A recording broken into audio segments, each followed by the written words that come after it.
Rajesh law centre में आप लोगों का स्वागत है।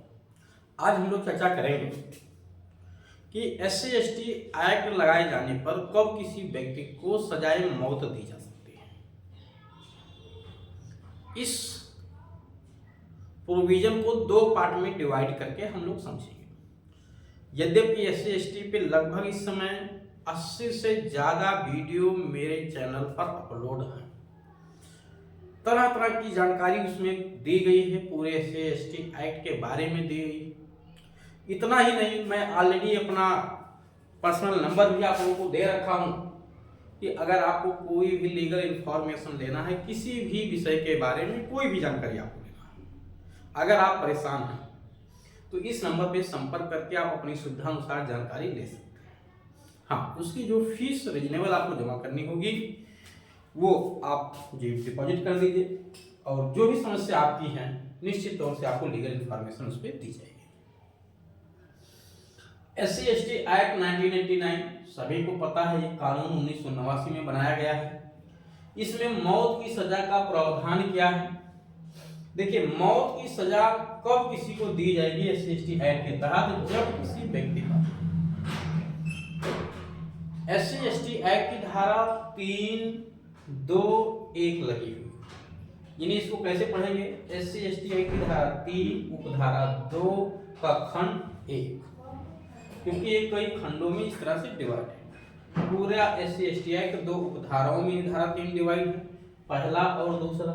जो पहली उपधारा है दूसरी उपधारा की तुलना में थोड़ा सा कमजोर प्रकृति की है सजा के आधार पे, दूसरी उपधारा गंभीर प्रकृति का है दंड के आधार पे। इसमें भी नंबरिंग किया गया है, 1 2 3 4 5 6 7 8 करके इसे नंबरिंग किया गया है। हम लोग बात कर रहे हैं फर्स्ट की और सेकंड की बात करें। अगर किसी व्यक्ति पे 3(2)(2) यानी आप 2 कह सकते हो, बट 2 है नहीं, ये खंड 2 इसको खंड कहेंगे, तो धारा 3 की उपधारा 2 का खंड 2 अगर किसी व्यक्ति पे लगा है, इसका मतलब है कि उस व्यक्ति ने किसी अनुसूचित जाति या अनुसूचित जनजाति के साथ 7 वर्ष या उससे अधिक के कारावास से दंडनीय अपराध के करने के आरोप में मिथ्या साक्ष्य दिया, झूठी गवाही दी। यानी मान लेते हैं ये एक SC/ST जाति का व्यक्ति है, ये एक अदर कास्ट का है, चाहे OBC हो या सामान्य वर्ग का व्यक्ति। इस व्यक्ति ने इस अनुसूचित जाति के व्यक्ति को, इसका नाम है का और ये है खा, झूठी गवाही दिया है किन अपराधों में? जिनमें सजा या तो 7 वर्ष या उससे अधिक है, 7 से कम की बात नहीं कर रहा हूं, और इस व्यक्ति को या तो दोषी हो गया है या दोषी होना संभाव्य है। ऐसी स्थिति में इसे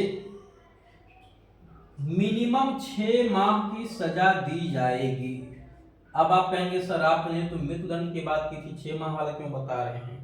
मैं इसलिए बता रहा हूं कि अगर कोई कहेगा कि सर इस कंडीशन में नहीं आएगा तब क्या होगा, तो मैं उसकी भी बात बता दे रहा हूं 1 मिनट में आपको।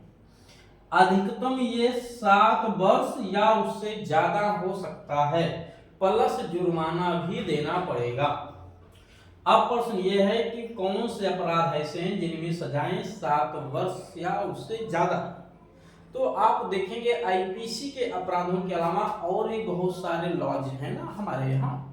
NDPS कानून है, मादक द्रव्यों का गांजा, भांग, चरस, अफीम, हेरोइन, ठीक है, इन सब में किसी को फंसा दिया गया, उनमें बहुत सारी धाराओं में 7 वर्ष से ज्यादा सजाएं हैं। यानी हथियार रखने के आरोप में फर्जी फंसा दिया गया, वहां सजाएं 7 साल से ज्यादा मिल जाएंगी कुछ धाराओं में।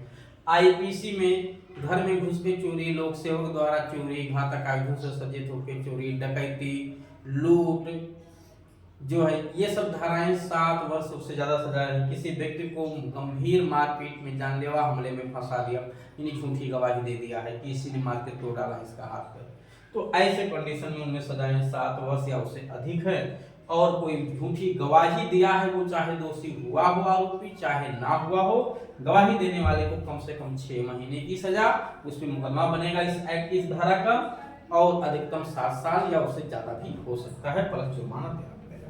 अब प्रश्न ये है कब मौत की सजा दी जाएगी? तो जब किसी अदर कास्ट के व्यक्ति ने, ठीक है, इसको हटा देते हैं, ये खा है, ये OBC या सामान्य वर्ग का व्यक्ति है, ये SC/ST वर्ग का व्यक्ति है, खा व्यक्ति ने किसी का वर्ग के व्यक्ति के प्रति कोई ऐसे अपराध का मिथ्या यानी झूठी गवाही दी है या झूठा साक्ष्य गढ़ा है, बनाया है, जिससे यह व्यक्ति मृत्यु दंड से दंडनीय अपराध में दोषी ठहरा गया है और इसे फांसी की सजा दे दी गई। तो ऐसी स्थिति में इस खान नामक व्यक्ति को भी मृत्यु दंड की सजा दी जाएगी। अगर इसको मृत्यु दंड दे दिया गया झूठी गवाही देने में, तो इन्हें भी मृत्यु दंड दिया जाएगा, प्लस जुर्माना भी होगा। ये धारा तब लगती है धारा 3(2) की धारा 3 की धारा 2 का खंड 1। अब प्रश्न ये कि कौन से अपराध हों जिसमें खा ने यानी जो अदर कास्ट का व्यक्ति है SC ST से, उसने SC ST के प्रति ऐसा साक्ष्य मिथ्या दिया हो या गढ़ा हो जिसमें मृत्युदंड का प्रावधान हो, तो वो अपराध है IPC की धारा 302। IPC की धारा 302 मर्डर के अपराध में झूठी गवाही दे दिया है।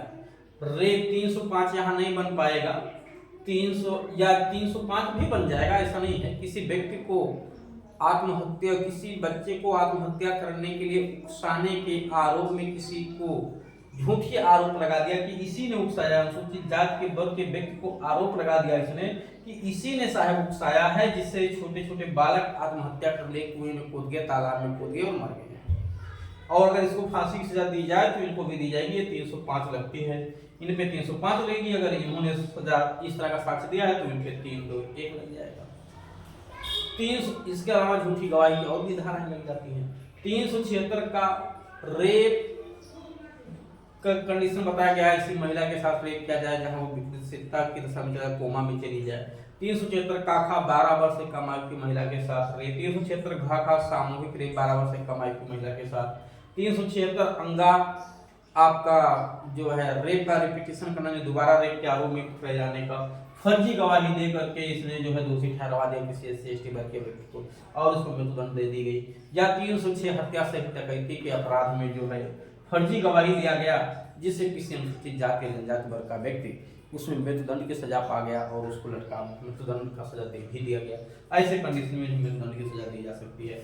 आर्म्स एक्ट की धारा देखेंगे, धारा 27 की धारा 3 में मृत्युदंड तक के दिए जाने का प्रावधान किया गया। अगर उसमें किसी ने फर्जी गवाही दे दी तो वहां पे भी ये प्रोविजन लागू हो जाएगा।